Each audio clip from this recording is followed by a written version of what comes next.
ठरलं.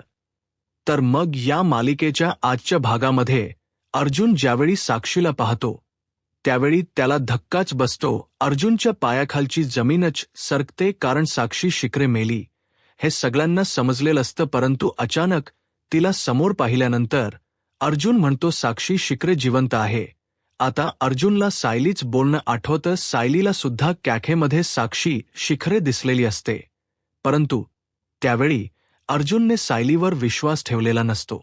सायली अर्जुनला म्हणालेली असते की मी साक्षीला पाहिलं, तर अर्जुन म्हणालेला असतो की साक्षी कशी असू शकते, ती तर जेलमध्ये केव्हाच मेली आहे, तुला भास झाला असेल. परंतु आज अर्जुननेही साक्षीला पाहिल्यानंतर अर्जुनला कळालेलं असतं की खरंच साक्षी शिकरे जिवंत आहे. आता अर्जुन म्हणतो की हे सगळं काही मला बायकोला सांगायला हो असं म्हणत आता अर्जुन सायलीला फोन करायला घेतो, परंतु त्यावेळी त्याच्या लक्षात येताच तो फोन ठेवतो आणि म्हणू लागतो, नाही, हे मी तिला नंतर सांगू शकतो, पण अगोदर हिचा एक फोटो काढायला हवा असा विचार करत आता अर्जुन हळुवारपणे साक्षीचा फोटो काढण्यासाठी पाऊल पुढे टाकतो. परंतु त्याचवेळी साक्षी गाडी स्टार्ट करते आणि तिथून निघून जाते. आता साक्षीला पण दिसू नये यासाठी अर्जुन तिथे लपून बसतो. साक्षी गेला आल्यानंतर अर्जुन उठून उभा राहतो आणि विचार करू लागतो की हे सगळं काही कसं शक्य आहे. तर दुसरीकडे पाहायला मिळतं, अस्मिता घरी येताच ती रूममध्ये निघून जाणार, परंतु कल्पनाताई म्हणतात, अस्मिता थांब. अस्मिता म्हणते, काय झाले. कल्पनाताई म्हणतात, अस्मिता मी तुला काय म्हणाले होते की या दिवसात तू घराबाहेर पडू नकोस, आणि तरीही तू हट्टाने घराबाहेर पडलीस आणि तिथे गेल्यावर तू माझे फोनही उचलत नाहीयेस. अस्मितेला तुला कळत्या काग तू काय करतेस, कशी वागतेस. अगं तू 2 जीवांची आहेस, ही गोष्ट तू विसरून गेली आहेस का. तर आता सायली ही अस्मिताला म्हणते, अस्मिता ताई अहो मी सुद्धा तुम्हाला फोन करत होते, तुम्ही फोन उचलत नव्हता. तर त्यानंतर प्रतिमाही अस्मिताला म्हणतात, अस्मिता बाळा आम्हा सगळ्यांनाच तुझी काळजी वाटत होती. आता मात्र अस्मिता चिडते आणि म्हणू लागते, तुम्ही सर्वजण असे का वागताय माझ्याशी, आणि काय हे तुम्ही सर्वजण मला प्रश्नावर प्रश्न विचारताय आणि एखादं लहान बाळ असल्यासारखं त्याला विचारताय, कुठे गेली होती, कुठे गेली होती. मला माझी जबाबदारी कळते आणि तुम्हाला काय वाटतं की मला माझी स्वतःची काळजी घेता येत नाही का. तुम्ही सर्वजण ओव्हर ॲक्टिंग का करताय. मला माझी काळजी घ्यायला समजते, त्यामुळे तुम्ही सर्वांनी अशी ओव्हर ॲक्टिंग करायची काहीच गरज नाही. आणि सायली माझा फोन स्विच ऑफ झाला होता, तो खाली पडला आणि स्विच ऑफ झाला हो तर बघ ना. आता मात्र सायली शांतच होते. सायली म्हणू लागते, अस्मिता ताई अहो ऐकून तरी घ्या. अस्मिता म्हणते, मला काही ऐकायचं नाही आणि उगाचच माझी काळजी करू नका. माझी काळजी घ्यायला मी समर्थ आहे आणि तुम्ही सर्वजण असं लहान बाळासारखं मला ट्रीट करू नका. राहू देत, तुमच्याशी बोलण्यात काहीच अर्थ नाही, त्यापेक्षा मीच रूममध्ये निघून जाते. असं म्हणत अस्मिता रागाने तिच्या रूममध्ये निघून जाते. आता अस्मिताच ही वागणं कोणालाही पटलेलं नसतं. प्रतापराव अस्मिताला आवाज देतात, तिला थांबायला सांगत असतात, परंतु अस्मिता कोणाशी काही न बोलता रूममध्ये निघून जाते. तर दुसरीकडे साक्षीच्या घरी आपल्याला पाहायला सचिन घरी येताच साक्षीला आवाज देऊ लागतो, परंतु साक्षी त्याला कुठेच दिसत नाही. त्यावेळी सचिन विचार करतो. त्यावेळी त्याच्या लक्षात येतं की ज्यावेळी अस्मिताला धक्का लागला होता मग ती मुलगी कोण होती. कदाचित सॅम तर नसेल ना. सॅमनेच ते सगळं काही केलं नसेल ना, म्हणजे अस्मिताला धक्का देणार ती मुलगी सॅमच होती का. पण तिला कसं कळालं. कदाचित तिने माझा पाठलाग केला असावा का. तिला अस्मीबद्दल कळालं असेल का आणि म्हणूनच ती अस्मीला त्रास देत असेल का. असे असंख्य प्रश्न सचिनच्या मनात येतात आणि सचिन पूर्णपणे घाबरून गेलेला असतो. तर दुसरीकडे पाहायला मिळतं सायली प्रिया येण्याची वाट पाहत असते, परंतु अजूनपर्यंत प्रिया न आल्यामुळे सायली विचार करत म्हणते, प्रिया अजूनही खरी आली नाही. काय करू. प्रियाला फोन करू का नको. तिला जर फोन करून काही विचारलं तर उगाच ती चिडेल आणि उलट उत्तर देईल, नेहमीप्रमाणे काहीतरी थापा मारेल, परंतु आता नाही. तिला असं सरळ विचारण्यात काहीच अर्थ नाही. तर तिच्या बाबतीत आता मला काहीतरी कठोर पाऊल उचलावंच लागेल. आता मात्र सायली विचार करते की काय करावं. तर दुसरीकडे पाहायला मिळतं सचिन पूर्णपणे घाबरून गेलेला असतो. सचिन विचार करतो की जर सॅमला खरंच आमच्या नात्याबद्दल कळालं असेल तर आता हे सगळं मी कसं डल करू, काय करू. तिने जर मला डायरेक्ट विचारलं अस्मीबद्दल तर मी तिला काय सांगू, काय उत्तर देऊ. सचिनला काहीच कळत नसतं आणि म्हणूनच सचिन म्हणतो नाही, यावर एकच पर्याय, थोडा वेळ तिच्याकडे दुर्लक्षच करावं लागेल. पण मी जर असं वागलो तर ती अजून भितरेल का, काय करू, इथेच थांबू का मी आता, सचिन विचार करू लागतो. तर दुसरीकडे पाहायला मिळतं कल्पनाताई सायलीला म्हणतात, सायली, मला अस्मिताच वागणं अजिबातच आवडलेलं नाहीये. या दिवसात असं बाहेर पिणं योग्य आहे का? ती प्रेग्नेंट आहे ही गोष्टच ती विसरून जाते. ती कधीही घराबाहेर पडते, कधीही घरी येते, अगदी कॉलेजच्या मुलींप्रमाणे वागते. तर सायली म्हणते, आई, त्यांना घरात बसून कंटाळा आला असेल आणि म्हणून त्या घराबाहेर पडल्या असतील. नका एवढा विचार करू, त्या घेतील स्वतःची काळजी. कल्पनाताई म्हणतात, पण या दिवसात ती जर अशी घराबाहेर पडली तर आपल्या जीवाला खोर नाही का? तर सायली म्हणते, हो आई, आपण बोलू अस्मिता ताईंशी. तर त्याच वेळी सायली पाहते तर अर्जुनचा फोन येऊन गेलेला असतो. सायली म्हणते, आई, यांचा फोन येऊन गेलाय, थांबा मी यांना फोन करते. असं म्हणत सायली अर्जुनला फोन करते. तर इकडे अर्जुन विचार करत बसलेला असतो. सायलीचा फोन येताच अर्जुन फोन उचलतो आणि म्हणतो, हॅलो, बोल. तर सायली म्हणते, काय झालं? तुम्ही फोन केला होता ना अस्मिता ताई बद्दलच विचारायला? तर अर्जुन म्हणतो, अस्मिता ताई बद्दल? तर अर्जुन म्हणतो, हो अस्मिता ताई बद्दलच विचारायला फोन केला होता. ती घरी आली की नाही हेच विचारायला. सायली म्हणते, हो अस्मिता ताई खरी आले आहेत. तर आता अर्जुन विचारतो, ती आता ब्री आहे ना? तर सायली म्हणते, हो आता ती ब्री आहे. असं म्हणत आता सायली अर्जुनला म्हणते, पण अर्जुन म्हणतो, पण काय झालंय? तर सायली म्हणते, काही नाही, तुम्ही घरी आल्यानंतरच आपण बोलू. असं म्हणत सायली आता फोन ठेवते. परंतु अर्जुनच्या अशा बोलण्यामुळे सायली विचार करत म्हणते, नक्की काय झालं असेल? आज तर यांनी कामापुरता बोलूनच फोन ठेवलाय, हे ठीक असतील ना? सायलीच्या मनात अर्जुनबद्दल काळजी असते. सायली विचारत असते आणि म्हणूनच कल्पनाताई सायलीला विचारतात, सायली, काय झालंय? कसल्या विचारात हरवलीस? सायली म्हणते, काही नाही.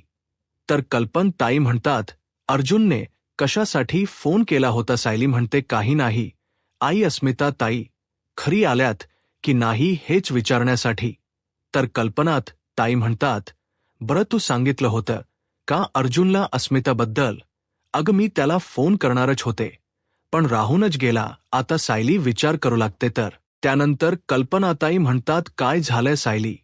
कसला विचार करतेस? सायली म्हणते, काही नाही, कुठे काय? कल्पनाताई म्हणतात, बरं मी अस्मिताशी बोलून येते, बघू तिच्या डोक्यात नक्की काय चालू आहे. असं म्हणत कल्पनाताई अस्मिताशी बोलण्यासाठी निघून जातात. इकडे सायली विचार करत तिथेच उभी असते. तर दुसरीकडे पाहायला मिळतं आता अर्जुन चैतन्याला फोन करतो.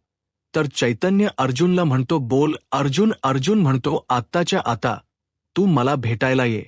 तर आता चैतन्य म्हणतो, काय झालंय? मी सांगतो नक्की काय झालं असेल. तू सायली वहिनी सोबत मार्केटला गेला असशील आणि तिथे तुझ काहीतरी झाला असेल. अर्जुन म्हणतो, कधीतरी सिरियस हो ना यार. अरे मी काहीतरी महत्वाचं बोलण्यासाठी बोलावतोय ना. तर चैतन्य म्हणतो, हो येतो, पण तू का एवढा चिडतोयस? मला लोकेशन पाठव, मी आलोच. असं म्हणत चैतन्य फोन ठेवतो. आता अर्जुन लोकेशन पाठवतो. तर दुसरीकडे सुभेदारांच्या घरी आपल्याला पाहायला मिळतं सायली अर्जुनच्या बोलण्याचा विचार करत असते. सायली म्हणू लागते, हे आज माझ्याशी एवढं तुटक का बोलले असतील? कदाचित कामाच टेन्शन असेल का? मी एक काम करते, मी पुन्हा त्यांना फोन करते आणि त्यांच्याशी बोलते, त्यांना विचारते नक्की काय झालंय. असा विचार करत आता सायली अर्जुनला फोन करायला घेते, परत विचार करते, म्हणते की नाही, नको, मी जर यांना फोन केला आणि ते कामात असतील तर उगाच माझ्यामुळे कामात डिस्टर्ब नको, त्यापेक्षा आल्यानंतरच बोलेल. पण ही अजून प्रिया का घरी आली नाहीये? किती उशीर झालाय परंतु प्रिया अजून घरीच आली नाहीये. आणि ती त्या हवालदाराला पैसे का देत होती? या सगळ्याचा त्या महिप्त आणि नागराजशी काही संबंध असेल का? नाही, मला आता या सगळ्या गोष्टीचा शोध लावावाच लागेल. आता प्रिया खरी नाहीये तोपर्यंत तिची रूम चेक करावी लागेल, जेणेकरून माझ्या हाती काहीतरी लागतं का हे पाहावं लागेल. असा विचार करत आता सायली प्रिया खरी नाही ह्या संधीचा फायदा घेत तिच्या रूममध्ये काही पुरावा सापडतो का पाहण्यासाठी येते. आणि सायली आता सगळीकडे शोध घेऊ लागते. एक एक गोष्ट ती पाहू लागते. आणि ज्यावेळी ती कपाट खोलते, कपाटात पाहते तर कपड्यांच्या मागे एक पर्स लपून ठेवलेली असते. सायली आता ती पर्स हातात घेते, पाहते तर त्या पर्समध्ये एक मोबाईल असतो, जो मोबाईल प्रियाचाही नसतो. मग तो कोणाचा आहे हा प्रश्न सायलीच्या मनात असतो. आणि म्हणूनच सायली मोबाईल पाहते आणि मोबाईल चालू करण्यासाठी घेते, परंतु मोबाईलची बॅटरी लो असल्यामुळे मोबाईल काही चालू होत नसतो. सायली म्हणते, मोबाईल तर स्विच ऑफ झाला आहे. आता सायली कपाटातील सगळे कपडे नीट ठेवते आणि त्यानंतर त्या मोबाईलमध्ये काही आहे की नाही, काही पुरावा सापडतो का पाहण्यासाठी मोबाईल आपल्यासोबत घेते. आणि प्रिया येण्या अगोदरच रूमच्या बाहेर पडते. तर दुसरीकडे पाहायला मिळतं की आता प्रियाही तिथून निघालेली असते, परंतु प्रिया एवढी घाबरलेली असते की तिला काय करावं काहीच कळत नाही. प्रिया त्याच वेळी पाहते तर तिला साक्षीचा मिस कॉल आलेला असतो आणि म्हणूनच ती आता साक्षीला फोन करते, परंतु साक्षीचा मोबाईल तर स्विच ऑफ येतो. म्हणूनच प्रिया विचार करत म्हणते की नक्की काय झालं असेल या साक्षीने. पुन्हा तर काही गोंधळ घालून ठेवला नाही ना, साक्षीला फोन केला तर तिचा फोनही लागत नाहीये. मग तिने मला फोन का केला असेल? नक्कीच काहीतरी घडलं असेल, पण मला कसं कळणार नाही. आत्ताच्या आता मला तिच्या घरी जावं लागेल असा विचार करत आता प्रिया साक्षीच्या घरी निघालेली असते. प्रिया खूप घाबरलेली असते. या सगळ्यात आपण अडकलो तर या भीतीने ती सगळं काही मॅनेज करण्याचा प्रयत्न करत असते. तर दुसरीकडे पाहायला मिळतं सायली आता मोबाईल घेऊन तिच्या रूममध्ये येते आणि मोबाईल लगेच चार्जिंगला लावते. आता मोबाईल चार्ज होतात. सायली मोबाईल ऑन करते, परंतु ज्यावेळी सायली मोबाईल ऑन करते त्यावेळी तिला धक्का बसतो, कारण मोबाईलचा ऑल पेपर तर साक्षीचा फोटो असतो. तर सायली म्हणते, हा तर साक्षीचा फोटो आहे, म्हणजे हा साक्षी शिक्रेचा मोबाईल आहे का, की मग महिप्त शिक्रेचा? आणि म्हणूनच सायली आता तो मोबाईल नक्की कोणाचा आहे हे पाहण्यासाठी मोबाईल ऑन करते. परंतु त्यावेळी सायलीच्या लक्षात येतं की मोबाईलला पासवर्ड आहे. आता हा पासवर्ड काय आहे हे सुद्धा सायलीला माहीत नसतं. सायली 1-2 पासवर्ड टाकून बघते, परंतु ते चुकीचे येतात आणि म्हणून मोबाईल तिथे चार्जिंगला ठेवते आणि सायली रूम बाहेर पडते. तर दुसरीकडे पाहायला मिळतं आता अर्जुन ज्यावेळी चैतन्यला ही न्यूज देतो की साक्षी जिवंत आहे, त्यावेळी चैतन्य घाबरतो, त्याला धक्काच बसतो. चैतन्य म्हणतो, काय, हे कसं शक्य आहे? अर्जुन, अरे तू काय बोलतोयस? 1 मिनिट, अरे तू जे काही बोलतोयस ना ती गोष्टच माझा मेंदू एक्सेप्ट करत नाहीये. अर्जुन, अरे तुम्ही अख्ख्या जगाने पाहिलं आहे की साक्षी शिखरे जेलमध्ये मेली आणि हे ज्यावेळी महिप्त शिक्रीला कळालं त्यावेळी तो मीडियासमोर ढसाढसा रडत होता. तर अर्जुन म्हणतो की हो, हे मी सुद्धा पाहिलं आहे, अख्ख्या जगाने पाहिलं, हे मलाही माहीत आहे. परंतु साक्षी, शिखरे आणि महिपा शिखरे किती डेंजर आहेत हे आपल्याला माहीत होतं, परंतु हे दोघं एवढा मोठा प्लॅन करतील आणि एवढ्या खालच्या लेव्हलला जाऊन पोहोचतील हे आपण कधीही विचार केला नव्हता. परंतु चैतन्य खरंच साक्षी जिवंत आहे. तर आता चैतन्य अर्जुनला विचारतो की याबद्दल तू सायली वहिनीला सांगितलं आहे का? तर अर्जुन म्हणतो, नाही, मी अजून सायलीला काहीच सांगितलं नाही, परंतु मलाही वाटत होतं की हा माझा भास होता, कारण ज्यावेळी सायलीने कॅफेमध्ये साक्षीला पाहिलं होतं तेव्हा ती म्हणाली होती की साक्षी शिखरे जिवंत आहे, पण मी त्यावेळी विश्वास ठेवला नाही. पण आज मी तिला स्वतःच्या डोळ्यांनी पाहिलं आहे आणि माझी खात्री पटली की खरंच साक्षी शिखरे जिवंत. तर आता चैतन्य म्हणतो, पण तू सायली वहिनीला का नाही सांगितलेस? अर्जुन म्हणतो, हो मला सांगावं लागेल. तर आता अर्जुन असं बोलत असताना चैतन्य विचारतो, काय झाले? तुझ्या मनात काही वेगळा विचार चालू आहे. अर्जुन, कसला प्लॅन करतोयस? तर अर्जुन म्हणतो, मला तर काहीच कळत नाही या क्षणाला नक्की कोणता निर्णय घ्यावा, परंतु मलाची माहिती मिळाली आहे त्याचा मी योग्य वापर करणार आणि योग्य वेळीस मी कुठलाही निर्णय घाईघाईने घेणार नाही. चैतन्य म्हणतो, तू काहीही कर, परंतु एक गोष्ट मात्र आहे की तू सायली वहिनीशी बोल, कारण जेव्हा जेव्हा तू एखाद्या केसबद्दल ट्रेसमध्ये असतोस आणि सायली वहिनीशी बोलतोस त्यावेळी तू रिलॅक्स होतोस.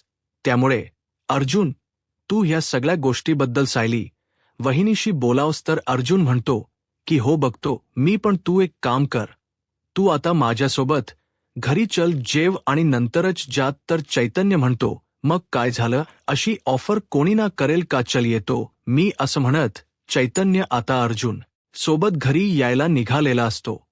तर दुसरीकडे पाहायला मिळतं कल्पना ताई अजूनही अस्मिताच्या वागण्याचा विचार करत असतात. अस्मिता अशी का वागली असावी हे त्यांना कळतच नसतं आणि अस्मिताच्या वागण्यामुळे त्यांना अस्मिताची काळजी वाटत असते. सायली येते आणि विचारते, काय झालंय?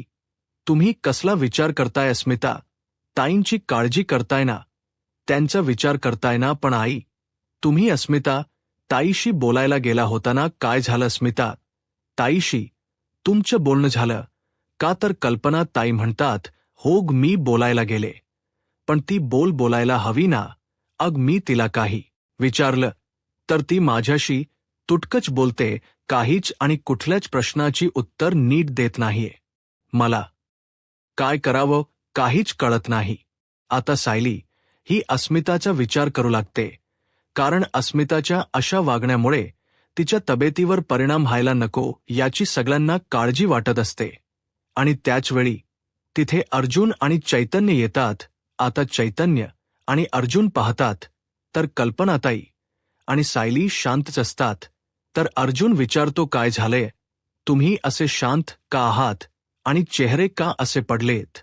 तर आता सायली घडलेला सगळा प्रकार अर्जुनला सांगते आणि म्हणू लागते, अस्मिता ताई आज बाहेर गेल्या होत्या आणि बाहेरून घरी आल्यानंतर त्या कोणाशी नीट बोलतच नाही. आम्ही जर त्यांना काही विचारण्याचा प्रयत्न केला तर त्या तुटकच बोलतायत आणि कोणाशी काही न बोलता त्यांच्या रूममध्ये जाऊन बसल्या आहेत आणि म्हणूनच आम्हाला अस्मिता ताईंची काळजी वाटत आहे. आता अर्जुन पाहतो तर सायली आणि कल्पनाताई विचारात असतात, त्यांना काळजी वाटत असते. आणि या सगळ्यामध्ये जर आता आपण सायलीला साक्षीबद्दल सांगितलं तर तिला अजून त्रास होईल, ती अजून विचार करत बसेल. या विचाराने अर्जुन मनाशीच म्हणतो की नाही, आता बायकोला साक्षीबद्दल काही सांगायला नको. अर्जुन म्हणतो, बरं ठीक आहे, मी नंतर बोलेन तिच्याशी, पण अगोदर मी माझं काम करून घेतो. चल चैतन्य, असं म्हणत अर्जुन आणि चैतन्य त्यांच्या कामासाठी रूममध्ये निघून जातात. तर दुसरीकडे सायली आणि कल्पनाताई अजूनही अस्मिताचा विचार करत असतात आणि त्याचवेळी प्रिया खरी आलेली असते. आता प्रिया खरी येताच सायली तिला थांबवते आणि म्हणते, थांब प्रिया, मला तुझ्याशी बोलायचं आहे. कुठे गेली होतीस आणि एवढा उशीर का झाला? तर आता प्रिया सायलीला उलट उत्तरार देत म्हणते, हा प्रश्न तुला विचारण्याचा अधिकार कोणी दिलाय? हा प्रश्न मला माझा नवराही कधी विचारत नाही. कुठे गेली होतीस, काय करत होतीस, मग तू विचारणारी कोण? त्यामुळे तू हा प्रश्न मला विचारू शकत नाही. असं म्हणत प्रिया तर उलट उत्तर देते ते आणि तिथून बाजूला निघून जाते. सायली मनाशीच म्हणते, प्रियाही तुझी नाटक आणि तुझा हा खोटेपणा जास्त दिवस चालणार नाही. आता लवकरच तुझं सत्य सगळ्यांसमोर येणार आहे. आता सायली प्रियावर खूप चिडलेली असते, परंतु ती काहीच बोलून दाखवत नाही. तर दुसरीकडे पाहायला मिळतं आता अर्जुन आणि चैतन्य रूममध्ये येताच चैतन्य म्हणतो, अर्जुन, तू सायली वहिनीला खाली का नाही सांगितलंस की तुला साक्षी दिसली होती? तर अर्जुन म्हणू लागतो, कारण तिथे मम्मा होती आणि या सगळ्यामध्ये मला इन्व्हॉल्व करायचं नव्हतं. आणि त्यात दोघीही अस्मिता ताईची काळजी करत होती. आणि या सगळ्यामध्ये मी सायलीला अजून काहीतरी सांगून तिची काळजी वाढवणं मला योग्य वाटलं नाही आणि म्हणूनच मी तिला काहीही सांगितलं नाही. ती वर आल्यानंतर मी तिला सांगेनच, मी तिच्याशी बोलेनच. आता सायली अर्जुन आणि चैतन्यासाठी कॉफी घेऊन येते. तर त्यानंतर आता सायली अर्जुनला विचारते, काय मग आज ऑफिसचा दिवस कसा गेला? म्हणजे तुम्हाला ऑफिसमध्ये गेल्यावर काही चुकल्यासारखं तर नाही ना वाटलं? तर अर्जुन काहीच बोलत नसतो. तर चैतन्य म्हणतो, त्याला कुठे? अगं वहिनी, मला चुकल्यासारखं वाटत होतं. तू एक काम करतेस का? उद्यापासून तूच ऑफिस जॉईन कर. तर सायली हसत म्हणते, हो का? तर त्यानंतर अर्जुन काही बोलत नाही हे सायलीच्या लक्षात येतं आणि म्हणूनच सायली अर्जुनला विचारते, काय झालं? तुम्ही का शांत आहात? काही घडलंय का? काही झालंय का? तर अर्जुन म्हणतो, नाही, काही नाही. तर सायली म्हणते, बरं, मला तुम्हाला काहीतरी सांगायचं आहे. मी आज रस्त्यात कोणाला तरी पाहिलं. आता अर्जुनला धक्काच बसतो. अर्जुनलाही असंच वाटत असतं की कदाचित सायलीने साक्षीलाच पाहिलं असावं. तर सायली म्हणते, बरं, मी तुम्हाला सांगत नाही, दाखवतेच. असं म्हणत आता सायली प्रियाकडे सापडलेला तो मोबाईल अर्जुनला दाखवते आणि म्हणू लागते, हा मोबाईल मला प्रियाच्या रूममध्ये सापडला. तर अर्जुन म्हणतो, हा मोबाईल तर प्रियाचा नाहीच आहे. तन्वीकडे मी हा मोबाईल कधी पाहिलाच नाही. सायली म्हणते, तिचा नाहीच आहे. हा मोबाईल महिप्त शिकरेचा आहे. आता हे ऐकल्यानंतर अर्जुन आणि चैतन्याला धक्काच बसतो. अर्जुन म्हणतो, पण हे कसं शक्य आहे? तन्वीकडे महिप्त शिकरेचा मोबाईल? तर सायली म्हणते की हो, मला खात्री आहे की हा मोबाईल महिप्त शिकरेचाच आहे. तर अर्जुन सायलीला विचारतो, पण तुला असं का वाटते? तर सायली घडलेला सर्व प्रकार अर्जुनला सांगत म्हणते, मी आज तुम्हाला भेटून निघाले ना, त्यानंतर मी रिक्षा पकडत होते आणि त्यावेळी घडलेला सगळा प्रकार ती अर्जुनला सांगत म्हणते की मी एका हवालदाराला पैसे देताना प्रियाला पाहिलं आहे आणि त्यानंतरच मी ठरवलं की आता नक्की प्रियाचं काय चालू आहे हे शोधायचं असेल तर प्रियाच्या रूमची झडती घ्यावी लागेल. मी तिच्या रूमची झडती घेतली आणि त्यावेळी कपड्यांच्या मागे मला एक पॉकेट सापडलं आणि त्या पॉकेटमध्येच हा मोबाईल होता. तो मोबाईल मी पाहिला, पण त्यावेळी तो मोबाईल स्विच ऑफ होता. मी रूममध्ये घेऊन आले, चार्जिंगला लावले आणि त्यानंतर ज्यावेळी मी ऑन करून पाहिला त्यावेळी त्या मोबाईलचा वॉलपेपर हा साक्षीचा फोटो आहे. कारण आता यातच आपल्याला काहीतरी पुरावा मिळू शकतो, यासाठी मी मोबाईल आपल्याकडे ठेवला आहे. पण मोबाईलचा पासवर्ड माहीत नसल्यामुळे आपण काहीच करू शकत नाही. अर्जुन म्हणतो, मी उद्या ऑफिसमध्ये कोणाला तरी बोलावतो आणि हा मोबाईल अनलॉक करून घेतो. तर सायली म्हणते, बरं ठीक आहे. तर चैतन्य म्हणतो, परंतु अर्जुन, त्या अगोदर आपण प्रयत्न केला तर म्हणजे समजा हा जर मोबाईल महिप्त शिकरेचा असेल तर महिप्त शिकरेच्या मोबाईलचा पासवर्ड हा साक्षीची बर्थडेट असू शकतं. कारण मी तुला म्हणालो होतो ना, आठवतं का? अर्जुन महिप्त शिकरे त्याच्या प्रत्येक गोष्टीसाठी पासवर्ड हा साक्षीची बर्थडेट वापरतो आणि म्हणून मला खात्री वाटते की कदाचित हा जर महिप शिकरेचा मोबाईल असेल तर या मोबाईलचा पासवर्ड सुद्धा साक्षीची बर्थडेट असू शकतो. आणि म्हणूनच चैतन्य म्हणू लागतो, एकदा ट्राय करून तर बघ. आता अर्जुन ज्यावेळी ट्राय करतो त्यावेळी पासवर्ड अगदी बरोबर असतो आणि मोबाईल अनलॉक झालेला असतो. तर आता अर्जुन मोबाईल पाहण्या अगोदर सायलीला म्हणतो, बायको, तू जरा कॉफी गरम करून घेऊन येशील का? तर सायली म्हणते, बरं ठीक आहे. आता सायली तिथून निघून जाते. तर अर्जुन आता महिप्त शिगरेचा मोबाईल पाहतो. तर दुसरीकडे पाहायला मिळतं अजूनही कल्पनात ताई अस्मिताच्या वागण्याचा विचार करत असतात. सायली त्यांना आधार देते आणि म्हणू लागते, आई काय झालंय अजूनही? तुम्ही त्याच गोष्टीचा विचार करताय का? तर कल्पनताई म्हणतात, हो ना, अस्मिताचा विचार मनातून जातच नाहीये, काय करावं काहीच कळत नाही. सायली, तू एक काम करतेस का? तू अस्मिताशी बोलतेस का? सायली म्हणते, हो आई, तुम्ही काळजी करू नका. तुम्ही एक काम करा विमल, ताईंना सांगाल का कॉफी गरम करून यांना द्यायला? मी तोपर्यंत अस्मिता ताईसाठी दूध घेऊन जाते आणि त्यांच्याशी बोलते. कल्पना ताई म्हणतात, बरं ठीक आहे. आता सायली दूध घेते आणि त्यानंतर अस्मिताशी बोलण्यासाठी तिच्या रूममध्ये येते. आता अस्मिता कपड्यांना खड्या करत असते आणि त्यावेळी ती खूप खुश असते. सायली म्हणते, वाह, आज तर खूप छान खुश दिसताय, म्हणजे घरात राहून तुम्हीही कंटाळला असाल आणि बाहेर जाऊन आल्यानंतर एकदम तरतरीत दिसत आहात. तर अस्मिता म्हणते, हो. तर सायली आता नकळतच अस्मिताला प्रश्न करत म्हणते, कुठल्या मैत्रिणीला भेटायला गेला होता की ज्यामुळे आज तुम्ही एवढ्या फ्रेश दिसत आहात? तर अस्मिता म्हणते, सांगते. असं म्हणत अस्मिता रूमचा दरवाजा बंद करते आणि सायलीला म्हणते, सायली, तू जर कोणाला सांगणार नशील तर मी तुला एक सांगू का? सायली म्हणते, बोला ना अस्मिता ताई.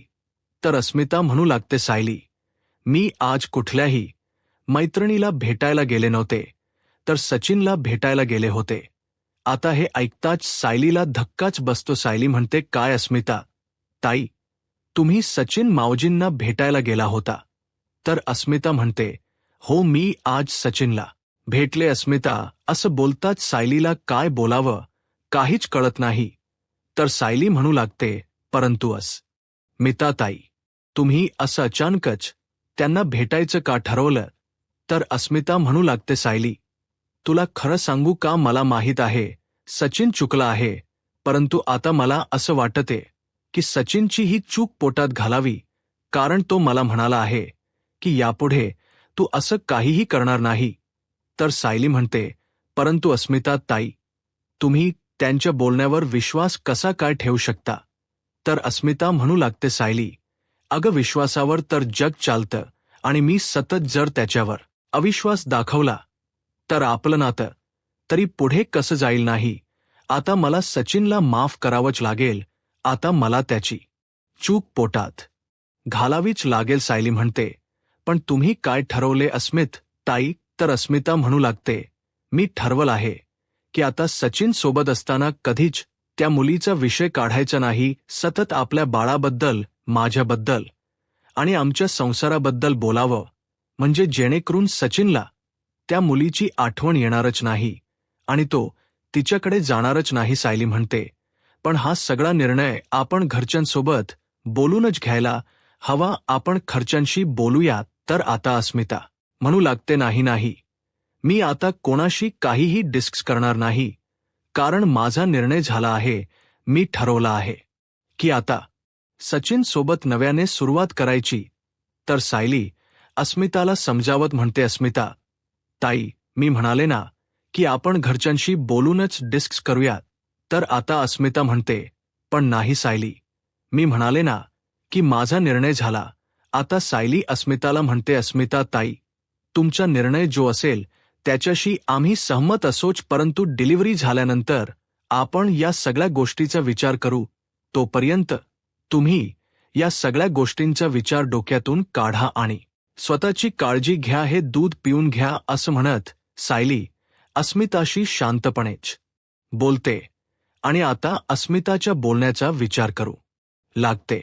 तर येणाऱ्या पुढील भागामध्ये आपल्याला पाहायला मिळतं की अर्जुन आता महिप्त शिकलेना भेटायला येतो आणि म्हणू लागतो, कसं आहे ना महिप्त, काही पत्ते असे असतात की तेही लपवण्याचा प्रयत्न केला तरी एक दिवस समोर येतातच. मग तू ज्याला वाचवण्याचा प्रयत्न करतोयस तो हुक्कमाचा राजा की हुक्कमाची राणी? आता मात्र महिपा शिकलेना धक्काच बसतो. तर दुसरीकडे नागराज अर्जुनला म्हणतो, अर्जुन, अरे तुझं काय चाललंय? मी म्हणालो ना की माझा या सगळ्यात काहीच हात नाही. तर आता अर्जुन नागराजला म्हणतो, तू ज्याला वाचवायचा प्रयत्न करतोयस ती हुकमाचा एका मला माहीत आहे आता. मात्र हे ऐकताच नागराज काकांनाही धक्का बसतो तर आता अर्जुन साक्षीला कोर्टात सादर करण्यात यशस्वी ठरेल. साक्षी जिवंत आहे हे सिद्ध करू शकेल. यूट्यूब चॅनलला सबस्क्राईब करा आणि व्हिडिओ लाईक करा. धन्यवाद.